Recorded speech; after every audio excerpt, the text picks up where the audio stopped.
Here's a message from my fellow Christians. Never apologize. Never apologize for reading the Old Testament as a book about Christ. Never back away from that. Never pretend as if we're reading Jesus into the Old Testament, because if someone does that, they're contradicting the very teachings of Jesus as well as his apostles. Jesus himself taught that from Moses onward, from the Torah onward, those scriptures are about him. Paul, when he's before Agrippa in Acts chapter 26, says that he is saying nothing but what Moses and the prophets said would come to pass, that the Christ would suffer, and that he would be the first to rise from the dead, and that he would proclaim light both to the Jews as well as to the Gentiles.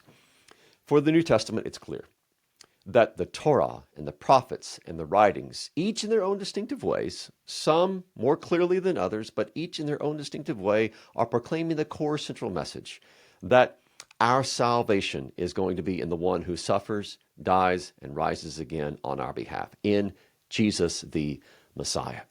So when you're reading Genesis or Proverbs or Hosea or the Psalms or wherever, let your leading question be, this primary question be, how is God using this story, this psalm, this whatever, to teach me about the salvation which I have in Jesus the Messiah?